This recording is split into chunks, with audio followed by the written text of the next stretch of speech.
Whether it's bad planning, bad luck, bad timing, or bad inventions, well-intentioned bad decisions have plagued history for thousands of years. Welcome to Historic Hindsight. Hello and welcome to another episode of Historic Hindsight. I'm John, that's Tom, and today we're going to talk about hallucinating and jumping out of windows. That's right, Johnny. We are talking about hallucinating and jumping out of windows and the dangers of doing those hallucinating drugs. We're going back all the way into the 1990s to talk about the D.A.R.E. program. Yes. You remember D.A.R.E.? Of course I remember D.A.R.E. That's Well, why I've never touched drugs in my life, Tommy. well, if you grew up in the 90s like me and Johnny did, or the late 80s, you're going to remember D.A.R.E. and all the gloriousness of it, the Just Say No campaigns, all those commercials. This is your brain. This is your brain on drugs. And they crack the the scrambled eggs. That's right. Remember that? Mostly I remember getting a free t-shirt and having a bunch of people sign it for some reason. A bunch of police officers signed it, Oh, no, it was just our classmates. Oh, just your classmates? Yeah, That's we just weird. all went around with Sharpies and signed each other's t-shirts. It was really weird. I didn't get anything out of it.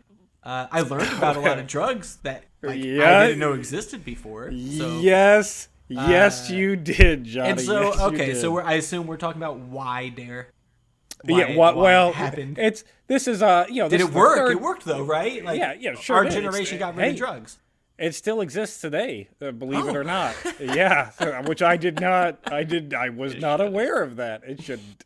No, it shouldn't. This is our part 3 of our War on Drugs, drug series. So we're continuing, ever successful. We're continuing on. This is how they tried to get the youth early with this. So so back in the day, in the 90s, especially in school, you were brought, in elementary school usually once a year, and then up through middle school usually once a year, and maybe in high school. Although by the time we got to high school, it was pretty much phased out.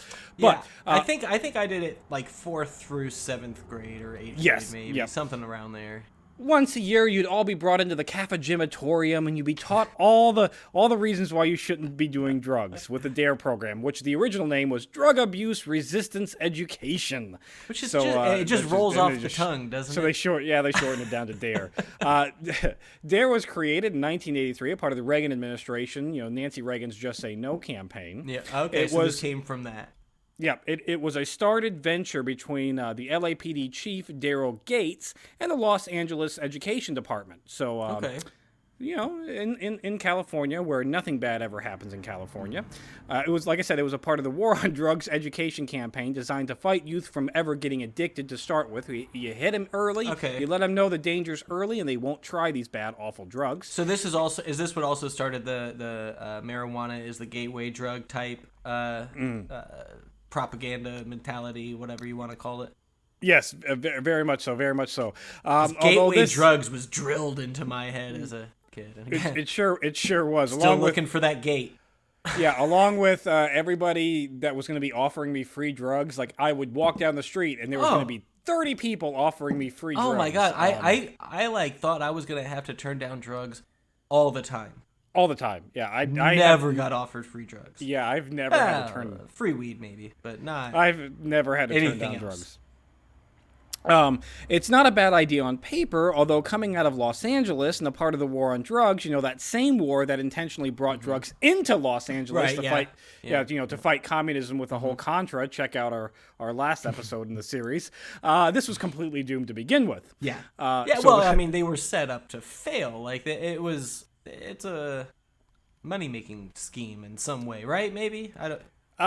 money-making for the police departments, definitely, yes, because they definitely get money out of this, yeah. So Chief Daryl Gates began the idea for the program after he noticed that drug busts in schools were, going through the roof. At this time... He's like, money in the bank. Well, he was appalled by the fact that they had undercover police officers, going into schools, selling drugs to children, and then arresting them. Yeah, not arresting the kids that were actually selling the drugs. No, we're going to go out and arrest the kids that are buying the drugs from undercover police officers. Which, by the way, much easier. What kid is going to go like, hey, that 40-year-old man? He seems trustworthy. Hello, fellow kids. Right? Why was he even in the school? Anyway, so he's appalled by that. So he wants to try a less punitive measure and just try prevention. Okay. Maybe you should stop sending undercover cops in to sell drugs. That he is the police chief of LAPD, so maybe do that. So he already looked at a curriculum that had been already developed, already started, called the S.t.a.R.T program at the UCLA, that was designed to use teachers and doctors to talk about the dangers of multiple things, including drugs. What did S.t.A.R.T stand for? Was it a cute acronym, or was it just start talking? Yeah, I'm sure it was an acronym, but I couldn't find what acronym. I couldn't find a lot about the S.t.A.R.T program. Of course, I didn't. Very successful.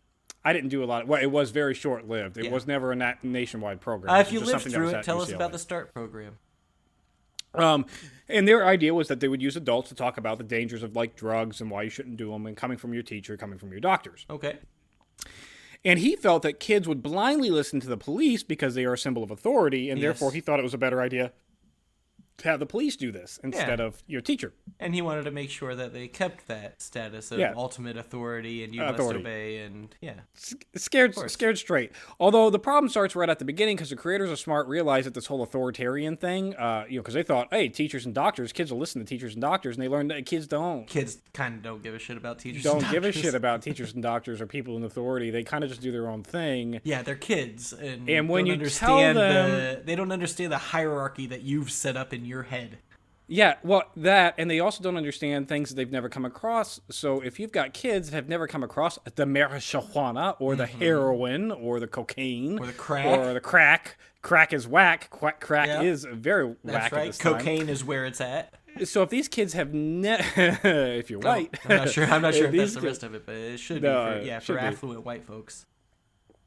So if you're a kid who's never come across this, and now all of a sudden you have an authoritarian person telling you hey, cocaine is really bad. It makes you all hyper and it gives you lots of energy, but it'll also cause your heart to explode. My what? These kids, what they hear is, oh, energy? Cool. I'm kind of interested to see what that feels like and tastes like. I was so stoked when I heard about LSD, and I kept waiting for people to offer it to me for free because I don't know where the hell I was going to get it.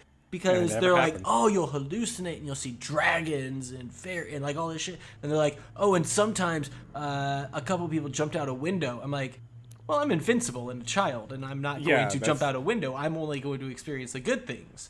I've never done it, but that was kind of where I was coming from when they taught me about what LSD was because I had no idea. And that's very much what most kids got out of it. It was just that nothing. But it didn't matter that the LAPD was told this is a bad program. Don't do it this way. Maybe instead, hey, what we learned is that get the kids involved in the education, have them try out some scenarios, give them some options on what to do. When they're role play. Role play. If somebody actually does come up to you and say, hey, do you want drugs? Instead of just saying no and walking away, giving them actually real life. So this is why we got those skits where it's like, hey, Jesse, would you like to try some weed? And he's like, no, I don't need weed to have fun. And they're like, Jesse, you're so lame. You should try weed with us. We're cool.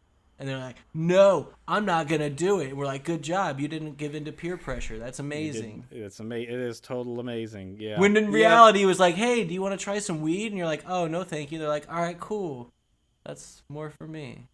Yeah, right. I'll deal. Fine. Don't worry about it. It's no but politicians, single moms, everybody jumps on board with this because on paper it's a great idea. Police coming in, sure, it is. Drugs on paper, it's a great idea. So you got the communities that all jump on board. They all start wanting this. It gets out of LA, it gets into Greater California, it gets across the whole United States. At its height, it is taught in 75% of all schools in the United States. It even gets transferred over to Britain. I didn't know this. England actually gets a D.A.R.E program over there. When was it at its height? Was that the early 90s, I assume? Mid 90s? Late 90s. Mid 90s to late 90s is where it gets really at its height. Okay. And it had a budget between $200 million and $2 billion a year by 2003. That's a wide range. A lot of... so D.A.R.E at its height estimated that it was receiving and spending $200 million a year. Uh-huh. But they weren't factoring in, that's just what they were getting from the national government. Okay. And that's what they were spending on the national program for ads and that kind of stuff. They weren't factoring in the local costs. So that's where the up to $2 billion comes. Okay. It's from all these because local now schools. All the local cities are having to pay the police departments. You got to pay the police departments to come in. You got to pay those officers to come in. And now these you got to pay the teachers that are so the schools that are public funded Yes. are hiring another public funded entity to pay Yes. them to come in. And so it's Yes. just okay. Well, and you got to figure those teacher salaries. You got to pay those teacher salaries for that day of sitting in the classroom for an hour learning about this program or 2 hours learning about this program. I remember getting drugged down to the cafegimatorium. Oh yeah. And it was like an afternoon thing. And of course, none of the kids were listening because we're all in the cafegimatorium. We're like, we're not learning. I was sitting on my carpeted basketball court, just chitter chattering and being told to shut up with all the other kids and teachers and everything. Like, they were just all shh shh shh shh. That's all. But even on the low end, $200 million a year, well, from a federal stance is a drop in the bucket, nothing. From an actual physical money standpoint, that's still a significant amount of money. Except unless, of course, it's a successful program that then prevents drug use and abuse and then keeps people out of prisons, because that's also very expensive. Yes, true, but it didn't do any of that. Oh. So what did D.A.R.E look like? If you're a kid if you're a younger one of our audience who didn't get a chance to go through this, or if you're an older member of our audience who didn't get a chance to go through this, what it usually consisted of was a lecture. You had a police officer coming into the cafegimatorium and talking about drugs and how bad they were and why you shouldn't do them. But it's more than just saying drugs are bad and you shouldn't do them. Oh, no. It's, hey, this is heroin. This is what heroin will do to you. This is how you use heroin. You take the heroin, you put it in a spoon. Literally, I had this whole speech. Oh, no, take the heroin, put it in a spoon, you light it on fire, then you put it in a needle, and you put it in your arm. But that leaves in between your toes. Yeah, that leaves track marks. So if you don't want to have the track marks, you put it in between your toes, or you shoot it into your eyelid, or you shoot it in between your fingernails. Why did you need to tell... I think they were trying to horrify people. I think they were trying to scare people. But all be like, tell these are the things that kids how to drugs do will make you heroin. do. But all you heard was, this is how you do it. This is how you get away with it. Like, and then they talked about like acid tabs and like putting, they'd put them on the forehead and tie the little bandana and everything, and then they jump out a window or something. But they told so many stories about what the drugs did, how they affected your brain and everything else, and then it seemed like a much shorter amount of time talking about how like, and then at the end of all of that fun stuff, it also gets bad and you're addicted and you die. Yeah, there's not a lot of that. They, at least in my D.A.R.E program, I don't know about your D.A.R.E program, they had show and tells. They like actually brought out props to show what the stuff looked like, all that fun stuff. I remember, I believe it was in my middle school. It wasn't in the class that I was in. They didn't do this, but the D.A.R.E teacher talked about this. Of course, he could have been shoving smoke up everybody's ass, but from what I heard from other students, this is what went down. So teachers had tactics, or these D.A.R.E teachers had tactics where they would use D.A.R.E as an opportunity to find the drugs in the school. So what they did is they put 3 joints, and he took his police hat off and goes, "This is what a joint looks like," and he put 3 joints in the hat and he handed it around the cafegimatorium. Of course, and they weren't real joints, but middle school kids are too stupid to realize. It's probably just tobacco cigarettes, like rolled cigarettes. If it's even that. If that. But kids are too stupid to realize that. So by the time the hat got around the cafegimatorium, it was empty. So then he has to pretend to be mad, like, "Where's my joints? You guys, that's a crime. So I'm going to turn the lights off in the cafegimatorium, pass this hat back around, and if 3 joints aren't back in this hat by the time it gets back to me, I'm going to bring in the drug dogs, and every one of you is going to get searched before you leave." This seems like something that didn't happen. This made it, and of course he passes around the hat. And when the hat gets back to him, it's full of fucking joints because no one's gonna steal a fucking joint from a cop. And they're afraid they're gonna get searched. Yeah, they dump their own drugs. So they dump their own drugs back in, but it doesn't much matter because that while that may or may not have happened, it might have just been a rumor in my school. The real sketchy shit is this: they used student informants all the time. Oh, yeah. A large part of their program was the 3 R's. Yeah, it was the 3 R's. They used recognize, report, and resist, where they would give kids questionnaires to discuss if they had used drugs, which is also part of all the studies that went into this. Also asked those questions. Like I remember in high school, like every year we had these questionnaires that came out. Have you ever used drugs? Have you ever used alcohol? How often do you use it? All that stuff. I don't remember doing those, but that doesn't mean I didn't do them because I probably just marked no to everything and be like, "Nope, not doing any of that," and moved on with my day. Because even in an anonymous survey in high school, I'm not going to admit what I was doing. And Johnny, your long-term memory is super good too because lettuce. Now, with all that said, they would use these, and they would find the kids that are vulnerable or whose parents potentially are drug dealers or users. Yeah. And Oh man, there were so many stories of kids turning in their parents during their programs because their parents are dealing. And they're like, I recognize that. My daddy has a lot of it, and he sells it in little baggies. And that was part of it, because they would leave this D.A.R.E box in every classroom after the speech was done. There's the D.A.R.E box, and you could like write down like, I think my daddy's a drug dealer, and you could turn that in, or I think Timmy is using drugs, and you can turn that in. And because every D.A.R.E teacher was a police officer, a legal, fully bound police officer, they are obligated to investigate any informant. Not just can, they have to now. They have to. So even if like their parents really do sell just like high quality romaine lettuce or something, and they thought it was marijuana or like whatever, they have to investigate that. And now your kid's getting your house searched. Yep, they sure were. They sure are. And even from the get-go, the study showed right off the bat that D.A.R.E was at best an ineffective program. But most studies showed that it actually had the complete opposite effect. Detrimental. Most kids who used it, like more often, the kids who went through the program were more likely to do drugs than the kids who didn't go through the program. I remember all the kids who like wore their D.A.R.E shirts after the first day of D.A.R.E. If you did that, you were using drugs. Like, yeah, it was those kids were wearing the D.A.R.E shirts, being like, "Oh, drug addiction, whatever," but going and smoking pot behind the bleachers during a football game or whatever. But nobody who was not using it was wearing that shirt. Yeah, once you got to high school, oh man, the police are coming to get me. See, there we go. I'm talking about D.A.R.E. Your kid ratted you out, Tommy. My kid, there he is. But in any case, the kids, especially in high school, that were wearing those D.A.R.E shirts were the biggest potheads in my high school. Yeah. Yep. So I'm going to give a rundown of some of the studies that were done that showed that D.A.R.E was ineffective. So one of the first ones was in 1992. IU University found that students who completed D.A.R.E were more likely to use hallucinogenic drugs than those who didn't. And a large part of that they found in the study was because they were told about acid, and they were like, man, that sounds pretty sweet. And shrooms, I'm guessing, is the big one. Well, especially if it was done by Indiana University, which Bloomington is huge with shrooms. But yeah, they told you basically like, oh, it tastes real bad, but yeah, you'll hallucinate, you'll see things, it's like dreaming, but being awake. They didn't tell you that like sometimes that would mean that you're feeling like you're melted into the floor and you can't stand up.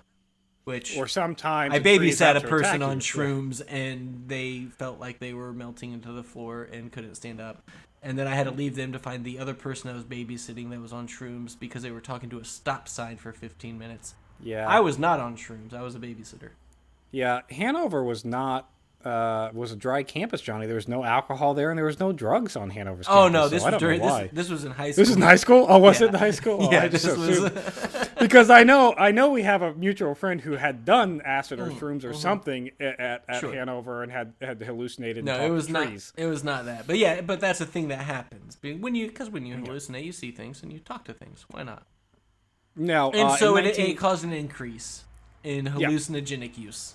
Now, the NIJ, the National Institute of Justice, did an initial study that found that it could potentially be effective, and this was like in '83 when the program was first developed. It said it could be. So at the very beginning, but it could be. But we need testing. Might not be research. But because of that initial, it's a program, so there's chances it might. Effective. So because of that initial study, like that's where all the funding initially came from. But by 1994, RTI found that the initial NIJ study was right, that it could potentially impart a lot of information, but that information has been shown to be ineffective at reducing rates of drug use. In 95, the California Department of Education, the co-founder of this whole program, found that it was ineffective, and that up to 90% of the students said that they were either negatively or not affected at all by the program. And by negatively, it's those students who are like, I had no idea what acid was, and now I tried acid because I learned about it and got curious. Yeah. Yeah. Yep. Yeah. In 1998, the NIJ went and did a new study because all these rumors came out. And every time a study came out, D.A.R.E was on top of it, like arguing that, no, this is bullshit. The stats aren't real. Like, well, yeah, of course, because it's an organization that needs funding and wants to keep and they're like, doing it. Use your common sense. We're talking about the dangers of drugs. How could that lead to kids using drugs? Like, use your common sense here. Because you're giving them information and they're dumb. That should be the theme song of D.A.R.E. You give them information and they're dumb. So this NIJ study in 1998, again using RTI, found that horribly ineffective. Yeah. It's a problem. But they didn't publish that. They kind of buried that. But of course. Why would you publish that? Why would you publish a finding? They published the section that says, "Hey, the police are really mad at me today." I told you, your son ratted you out. They're coming. They got warrants, Tommy. They keep driving. They keep driving by the house though. So, when I was doing this, side note, when I was starting to do this, my son did say, "Oh, I know D.A.R.E. They came in. I would just floored me that this was still something that was." Yeah, no, done. I asked Eric about it. He just graduated last year, and he said he went through it also. Which I didn't even know that he did. What they did do though is they said that they published the results that said that it should be expanded to bullying and like other teen peer issues like preteen stuff, all the things that happen, like, you know. That acronym doesn't work anymore. No, but like they want to expand it to like bullying and domestic violence and like household, like, you know, parental abuse, that kind of stuff. Yeah. Okay, so just kind of a catch-all, like, here are bad things that are happening in our society, and you should be aware of them. And if maybe it's happening to you and you don't know it's bad. Yeah, maybe. And because what D.A.R.E did do that was really good is it got kids to rat out their parents. Yes, so if you got a parent that's beating you or a parent that's touching you or kids that are bullying you. Now you have a safe space to launch some sort of investigation. That seems like a better idea than D.A.R.E. That does seem like a better idea. Well, and it gets there. In 1999, a Dr. Lineman completed his 10-year study of 1,000 students and found no positive effects from D.A.R.E. And in 2001, the Surgeon General David Satcher put D.A.R.E on the ineffective program category, yet in 2003, D.A.R.E still received $10 million in federal funding. So even though 2 years had went by after the Surgeon General said this is not an effective program, we're still putting in $10 million into the program from federal money, federal dollars. Sure, so, yeah, of course. Yay! But supporters continue to argue that, well, I don't care what the studies show, it has to be good because it has good heart, and because I think it's good, so it has to be good. Man, it's so good that type of mentality doesn't exist anymore. But they're using police officers to teach this program, and as we know, there is absolutely no bad egg for police officers. Ever. No, they weeded out all the bad apples. So there is a 0% chance that any of these D.A.R.E officers were engaged in illicit activities. Absolutely. One of my D.A.R.E officers in Columbus, Indiana, got arrested for domestic violence when he beat the shit out of his wife. Oh, but that's not drug related, so what is it? But that's not drug related, so it's okay. Well, and the Old Boys Club kept his job for a year. Like, he held his job for years, even though he was arrested and charged with domestic battery, which would have prevented him from being able to legally own a gun, you know, if he wasn't a part of an Old Boys Club, but, you know, well, no, he was we an ignore officer, all that. Though, so he gets to do whatever the hell he wants, and you can shut the fuck up about it. Yeah, well, and he denied the charges, so it's okay. Oh, well, who are we going to believe? Some woman who gets beat all the time, or her husband who's a cop? Right? It's got to be the cop that we believe. Now, if you do yourself a favor, go home and Google search D.A.R.E officer arrested, and you're going to find countless reports of officers, and this is great, of officers being arrested for child pornography, officers being arrested for child molestation, officers being arrested for drug use, officers arrested for DUI. I thought it was just going to be a bunch of dudes doing drugs and selling, but they're also going to these schools and be like, I'll volunteer for the D.A.R.E program because I get to be around elementary school and middle school children and can then assert my authority on them. Yep. That's sure. Yep. That's I thought it was just going to be like, oh, they sold some pot to a teenager or something like that. Whatever. But which did those guys? Oh, I mean that happened too. And those guys, whatever. Yeah. You know, you're doing your thing. Cops don't get paid enough. Whatever. Well, and it's just pot. So as long as it's pot, who cares? I mean, it's legal now. most Gateway, places. and to that point, Not once here, but once most places. once Colorado legalized it, marijuana got taken off the D.A.R.E. program. Oh, They don't even It's talk about not. it anymore. So No, they've just abandoned the gateway drug idea, Yeah, they or they did. just don't even discuss it. They Or just don't is even crack it's the just gateway not- drug now? Probably crack is the gateway drug now. But D.A.R.E. still does exist to this day. It is still a program that exists wholeheartedly. Although they have finally recognized in 2009 that maybe what we're doing doesn't work very well. And part of that was because their funding was cut all the way down to around $3 million by 2003. So Yeah, so they kept getting their funding cut and everything. So they're like, we gotta. And we so gotta I assume so over the time. Have they started listening to the studies and adjusting the way that they Yes, teach so- there and so they introduce did- everything yes. to kids? And So they did hire sociologists, some of the same sociologists that did these studies. They hired them to revamp their program. And probably what they should have did- started with that. Probably should have. What they did is it's now called Keeping It Real, and so you don't even see it's a horrible acronym. You don't see D.A.R.E. Like D.A.R.E.'s just in the bottom right hand corner of like the but it's Keeping It Real with D.A.R.E. That's so lame. That's so like Gen X old millennial trying to communicate with the kids. Yep. Keeping it real. But their focus is now on real life situations the kids actually can find themselves in, like bullying. Okay. It's also a multicultural approach where they take in considerations of brown people, besides just rich white kids. So that's probably important. And instead of lectures, what does that mean? What? Like I don't know. It says if you go to the website, it says like it's a culturally based program. Do they Like, I stop guess just blaming all the drug use on black people? Are they like white people do this too? Probably.